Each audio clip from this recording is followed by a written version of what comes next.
মালয়েশিয়ায় স্টুডেন্ট ভিসায় আসতে গিয়ে অনেকেই স্ক্যামের শিকার হয়। স্ক্যামের শিকার হওয়াটাই স্বাভাবিক। স্ক্যামের শিকার হওয়াটা তাদের প্রাপ্য, এজন্যই স্ক্যামের শিকার হয়। আসলে এখানে বেশ কয়েকটি বিষয় রয়েছে যেটা লক্ষ্য না করলে যে কেউ যে কোনো সময় যে কারো দ্বারা স্ক্যাম হতেই পারে। এর মধ্যে মূল যেই ব্যাপারগুলো রয়েছে আমি আপনাদেরকে একটু ক্লিয়ার করার চেষ্টা করব। প্রথমত, আপনি যদি ইউনিভার্সিটি সিলেকশনের ব্যাপারে একটা এজেন্ট অথবা অন্য কারো পরামর্শ নিয়ে থাকেন, তাহলে স্ক্যাম হওয়ার সম্ভাবনা অনেকটাই বেশি। যদি সে সৎ দিল দেয়ার কোনো ব্যক্তি না হয়, তাহলে সে আপনাকে চেষ্টা করবে তার সুবিধা মতো একটি ইউনিভার্সিটিতে ভর্তি করার জন্য। সেক্ষেত্রে আপনাকে সবসময় যেইটা মাথায় রাখতে হবে, পাবলিক ইউনিভার্সিটির থেকে কোনো ইউনিভার্সিটি কখনোই বেটার হতে পারে না। অবশ্যই আপনাকে পাবলিক ইউনিভার্সিটিটা প্রথমত চুজ করতে হবে। এরপরে সিচুয়েশন অনুযায়ী আপনি প্রাইভেট ইউনিভার্সিটিও চুজ করতে পারেন। সেক্ষেত্রে আপনাকে সেই ইউনিভার্সিটির ব্যাপারে ভালোভাবে ঘেঁটে নিতে হবে, আসলে সেই ইউনিভার্সিটির হিস্ট্রি কী, কেমন। তো আপনি সর্বপ্রথম যদি আসলেই পড়াশোনা করতে চান, কম খরচে পড়াশোনা করতে চান, তাহলে আপনাকে মাস্ট পাবলিক ইউনিভার্সিটি বেছে নিতে হবে এবং র্যাঙ্কিংয়ে যে ইউনিভার্সিটিগুলা একদম নামকরা এবং ১ নম্বরে রয়েছে সেইগুলো বাছাই করার চেষ্টা করবেন। এবং সেই ইউনিভার্সিটিগুলোতে কিন্তু আহামরি পড়াশোনার খরচ খুব বেশিও না। আবার অনেক সময় দেখা যায় আপনি যদি খুব ভালো রেজাল্ট সেখানে ধরে রাখতে পারেন, খুব ভালো স্কলারশিপও সেখানে পাওয়া যায়। তো সেক্ষেত্রে আপনি চেষ্টা করবেন নিজে থেকে ইউনিভার্সিটি বাছাই করতে। কেননা এখন ইন্টারনেটের যুগ, এআইর যুগ, সবকিছু আপনি পেয়ে যাবেন। সব তথ্য পেয়ে যাবেন। আপনি ইউনিভার্সিটির সাথে নিজেই যোগাযোগও করতে পারবেন।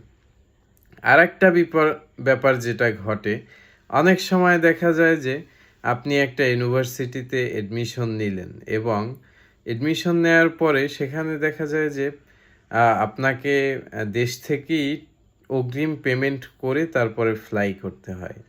তখন যে সমস্যাটা হয় যে অনেক সময় আপনার এজেন্ট সে ইউনিভার্সিটিতে সম্পূর্ণ টাকাটি দেয় না। একটা পার্শিয়াল পেমেন্ট দেয়।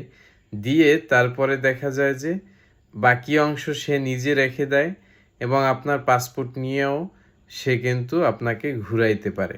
এটা একটা বড় প্রবলেম এবং এই সমস্যাটা বিভিন্ন গ্রুপে মানুষ রিপোর্ট করতেছে যে তাদের সাথে এজেন্ট এভাবে প্রতারণা করেছে। সেক্ষেত্রে আপনারা যেটা করতে পারেন যে আপনারা ইউনিভার্সিটির সাথে সরাসরি যোগাযোগ করে তাদের রুলসটা কি সেটা জেনে নিবেন যে তাদেরকে কি আসলেই আগে পেমেন্ট করে আসতে হবে। আর আগে যদি পেমেন্ট করতে হয় তাহলে আপনি দেশে বসে নিজে পেমেন্টটা করতে পারবেন কিনা সেইটা একটু যাচাই বাছাই করে দেখবেন। কারণ টাকাটা যদি একবার অন্য কারো হাতে চলে যায়, তারপরে যদি সে আপনাকে ঘুরানো শুরু করে, তখন সে আপনার যত কাছের লোকই হোক, টাকা আপনি না পেলে আপনার যে পাছায় বাস, এটা কেউ রক্ষা করতে পারবে না। তো আপনাকে এই ব্যাপারগুলো অবশ্যই মাথায় রাখতে হবে।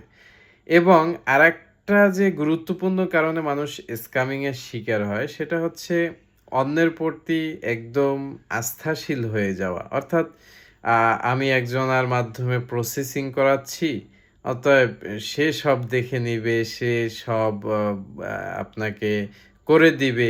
এই ধরনের মানুষের প্রতি যদি আপনি একদম নির্ভরশীল হয়ে পড়েন, তাহলে দেখা যায় যে সে লোকটা ভালো হলেও চিন্তা করবে যে সে তো আমার উপরেই নির্ভরশীল। আমি ৯/৬ যাই বুঝাই সে বুঝে নিবে এবং তাকে স্ক্যাম করলেও কিছু আসে যায় না। আর যদি আপনার মধ্যে একটা সন্দেহসূচক ব্যাপার কাজ করে বা আপনি যদি নিজে থেকেই বিভিন্ন ধরনের কোয়েশ্চেন করেন তাকে এবং আপনি জানতে চান যে আসলে ব্যাপারগুলো কেমন, এটা আপনার হক। আপনি অবশ্যই যেকোনো কিছু জানার অধিকার রাখেন।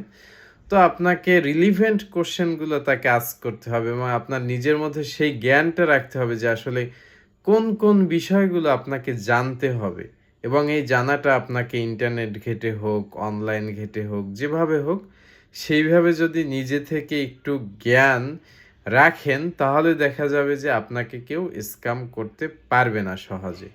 তো আপনি যদি অন্যের প্রতি একদম নির্ভরশীল হয়ে যান, নির্ভর করতে থাকেন, তাহলে যদি আপনি স্ক্যামিং এর শিকার হন তাহলে এটা আপনার প্রাপ্য। কারণ আপনি তো নিজে থেকে কোনো কিছু করার চেষ্টা করেন নাই। তাহলে অন্য একটা মানুষ আপনাকে স্ক্যাম করলে সেই দায়ভার তো অন্য কারো হতে পারে না।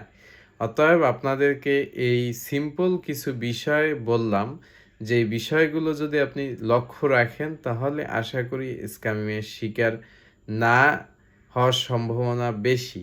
তারপরেও আপনার কপালের জোরে অনেক সময় হয়ে যেতে পারেন। তাই সর্বোচ্চ সতর্ক থাকলে আশা করা যায় যে আপনারা স্ক্যামিং হবেন না। ধন্যবাদ সকলকে। আরও বিস্তারিত কোনো তথ্য জানতে চাইলে আমাকে ইনবক্স করতে পারেন। আমি আপনাকে তথ্য দিয়ে সহায়তা করার চেষ্টা করব। ধন্যবাদ সকলকে।